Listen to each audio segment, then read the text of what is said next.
Sleep difficulties are an extremely common health problem, with between 33 and 50% of all adults reporting having problems either falling asleep or staying asleep. Studies suggest that between 7 and 18% of all adults meet the criteria for an insomnia disorder. We know that sleep disruptions and insufficient sleep contribute to a variety of medical problems, including cognitive impairment, reduced immune function, metabolic imbalance, and worsening of psychiatric conditions. But insomnia is actually a very treatable condition. The most effective non-medical treatment for chronic insomnia is cognitive behavioral therapy for insomnia, or CBT-I for short. Research shows that CBT-I produces results equivalent to those of sleep medications, but with no side effects, fewer episodes of relapse, and a tendency for sleep to continue to improve long after treatment has ended. Unfortunately, even though CBT-I is really useful in treating insomnia, it's underutilized. One of the main reasons for this is that there's a shortage of CBT-I practitioners. If you're not able to see a therapist or a CBT-I practitioner, there are some things you can do yourself. In this video, I'll share the key components of CBT-I,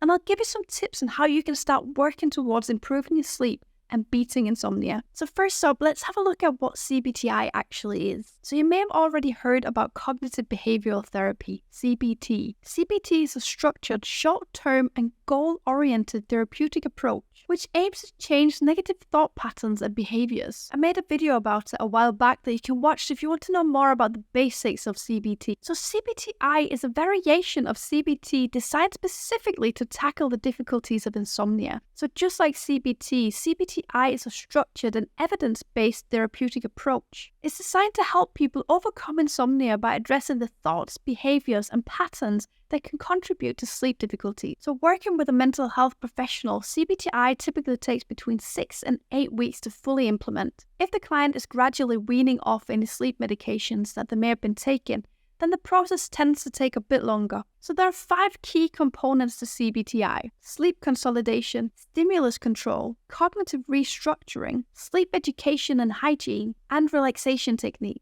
We'll have a closer look at each of these components in a moment, but first let's have a look at some of the common causes of insomnia. Most of the clients I see struggle with insomnia also struggle with anxiety or stress. We know that there's a really strong link between sleep difficulties and stress and anxiety. High levels of stress in your body or persistent worrying can make it really difficult to relax and fall asleep on a night. But other than stress and anxiety, there's a few other common causes of insomnia. One of them is poor sleep habits. Some of the most common pitfalls I see when it comes to sleep habits is having an irregular sleep schedule, having too much alcohol or caffeine too close to bedtime, or too much screen time too close to bedtime. These are all things that have the potential to make it difficult to fall asleep and to disrupt our sleep through the night. A third common cause is medical conditions. We do see that there are certain medical conditions such as chronic pains, allergies, asthma, and gastrointestinal problems that can really interfere with sleep. The fourth common cause of insomnia is medication. Some medications, especially stimulants, antidepressants, and certain blood pressure drugs, can have negative side effects that impact sleep. And finally, the fifth common cause of insomnia is lifestyle factors. Now, this is a super broad category that can include both overworking causing you stress or a lack of physical activity. We also see a lot of evidence that having a poor diet can contribute to insomnia. Now, very often we see that it's actually a combination of several of these factors at play at the same time that contribute to our insomnia. Maybe you're able to spot the reasons for your insomnia on this list. Quite often we may already know that we're struggling with stress or anxiety, or if we're going through a particularly difficult period in our life, that can also affect our sleep. And even though knowing the reasons for your insomnia doesn't make it any less frustrating or problematic when you can't fall asleep, there are some benefits to understanding the causes. When we understand why we're not sleeping, then we avoid the ruminations on why we're not sleeping and the worry of not sleeping becoming an issue in itself. When this is not the case, we can develop what we call sleep anxiety, which really fuels the insomnia and keep us trapped in that cycle of not sleeping. I do have a full video where I talk more about sleep anxiety that you can check out next. I'll make sure to link it in the end card for you. Now, in a moment, we need to get back to looking at those 5 key components of CBT-I and how we can start to implement them to improve our sleep. But before we do that, I have a quick favor to ask of you. If you've taken any value from this video so far, can you please give it a like for me? It'll help the video reach more people who may benefit from knowing what they can do to start improving their sleep. Thank you, and let's look at those 5 key components of CBT-I. So the first one of the key components is sleep consolidation. Sleep consolidation is also known as sleep restriction. So we often see people with insomnia spend hours in bed struggling to fall asleep. As a result, they worry whether they'll get to sleep, if they'll stay asleep, and if they wake up, if they'll be able to get back to sleep. They often try to get more precious sleep by going to bed early on a night and staying in bed later on a morning, which often just makes matters worse. They end up spending more time awake in bed struggling to go to sleep than they actually spend sleeping in bed. Sleep consolidation reverses this effect by limiting the amount of time that you spend in bed. As a result of staying awake longer, we see the natural sleep drive build up. People often describe experiencing sleep deprivations in the first few days of CBT-I, but it quickly resolves itself when the body gets used to this new consistent sleep cycle. Increased sleepiness at bedtime helps you fall asleep more easily, and it also helps you to stay asleep through the night. This leads to you becoming more confident about your ability to both go to sleep and stay asleep. This growing confidence creates a self-fulfilling prophecy that helps promote healthy sleep. Next up, and very much in line with the first one, we have stimulus control. So in stimulus control, we want to create a strong connection between the bedroom and sleep. Now, like I said before, if we for a long time have struggled to go to sleep in bed more than we've actually slept in bed, then we become conditioned to associate our bedroom with anxiety and that fear of not being able to sleep. Now, to break this conditioned association, it's really important to only use your bed for sleep and sex. All other activities like reading, watching TV, eating, drinking, having phone conversations should all take place in another room. Now, if you go to bed on a night and you turn the lights out and you're not able to fall asleep within the first 10 minutes of being in bed, you should get up again and engage in relaxing activities until you feel sleepy. When you feel sleepy, you go back to your bed and you try to fall asleep again. Now, just like in regular CBT, cognitive restructuring plays a really important role in CBT-I. So CBT-I acknowledges that your thoughts and beliefs about sleep can have a profound effect on your ability to go to sleep. It helps you identify and challenge negative thought patterns related to sleep. This can be thoughts like, I dread going to bed because I know I won't be able to fall asleep. Or, this is terrible, I can't fall asleep and I'll be a wreck tomorrow. Cognitive restructuring involves changing these negative thoughts into more constructive ones. These can be thoughts like, even if it takes me a little while to go to sleep, I'll be fine tomorrow. Or, I can let go and trust in my body's natural ability to sleep. If you want to try this out for yourself, try identifying the thoughts that you have about your sleep. For each thought that you come up with, try to see if you can find a more positive or constructive thought to replace that one. Now, I've created a guide for you that you'll hopefully find helpful when doing this. I've included it in a sleep log worksheet that I'll share with you at the end of the video. Another important aspect of CBT-I is knowledge about sleep hygiene. So at its core, CBT-I focuses on modifying behaviors that can hinder your sleep. This includes adopting healthier sleep habits and introducing sleep hygiene. Sleep hygiene is a set of guidelines that promote healthy sleep. Here are some of the things you can be aware of to improve your sleep. Go to bed at the same time every night and wake up at the same time every morning,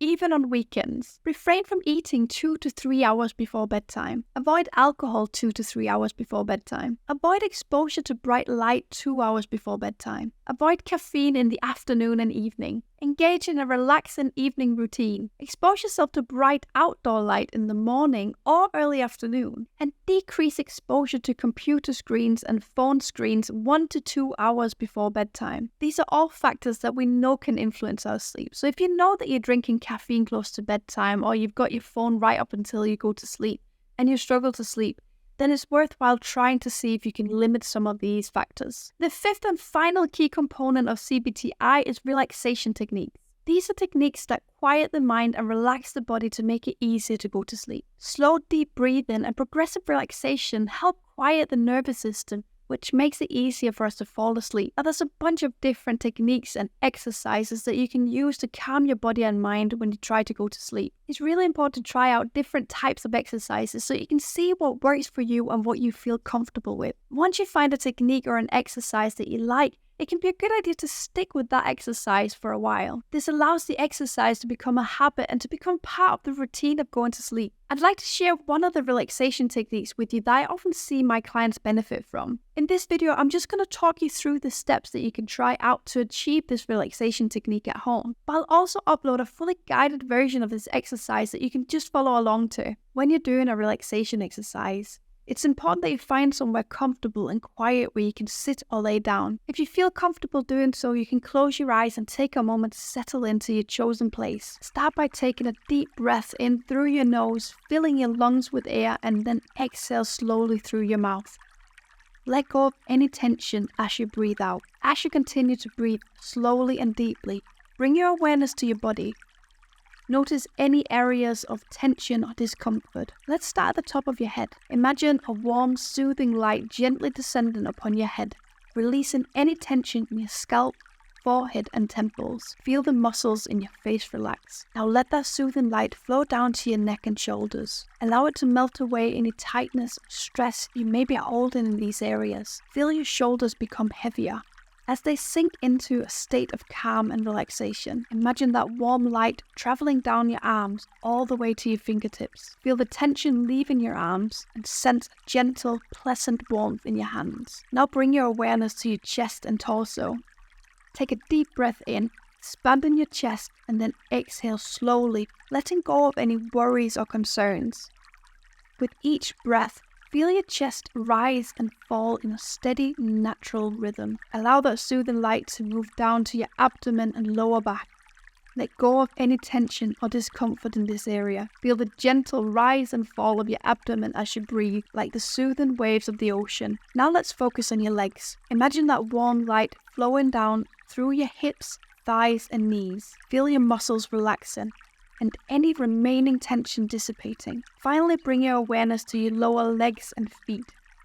Allow the soothing light to reach your calves, ankles, and toes. Feel the weight of your legs sinking into relaxation, grounded and calm. Take a moment to breathe in this state of deep relaxation. Enjoy the sensation of being completely at ease, your body and mind in harmony.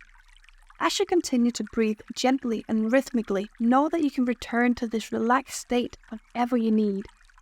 It's always accessible to you, providing you with peace and tranquility, especially during those restless nights. When you're ready to conclude this relaxation exercise, slowly start to become aware of your surroundings. Begin to wiggle your fingers and toes. Gradually open your eyes and take in the room around you. If you did follow along, you can pause the video now until you feel ready to continue. So like I said, this was just a relatively quick talk through of this exercise. I'll leave a link for the fully guided version in the end card. That way you can come back and rewatch it as many times as you like, if you find out that this is an exercise that you actually like to do. Try being consistent with practicing a relaxation exercise, and if you're consistent with it, you'll start to see results within just a few weeks. This type of relaxation exercise is actually a good example of the kind of homework I'd often give to my clients struggling with insomnia. Homework is often a really important part of any variant of CBT.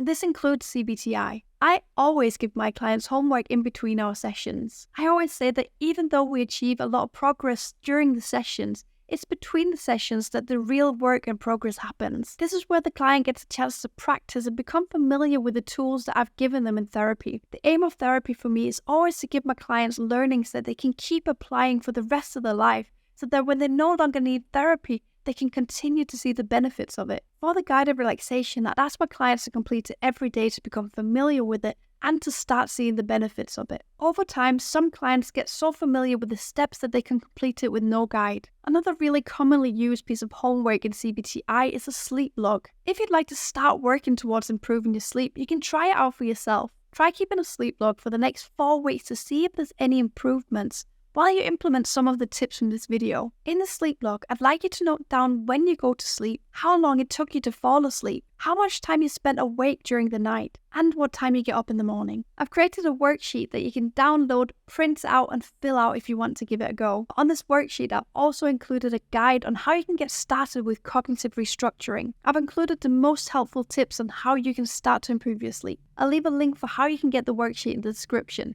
It's completely free, you just need to let me know where I should send it to. I strongly encourage you to try it out. Now, if you do try it out, remember that you likely won't see changes straight away. Stick with it for at least 6 weeks to allow your body to adjust to the changes that you've made. If you do decide to try it out, I'd love for you to share it in the comments. It really means the world to me when I see that my videos help some of you. I upload new psychological insights, tips and tools on this channel every single week. If you're not already, I'd love for you to subscribe so we can meet again. Thank you for watching this one. Take care and bye for now.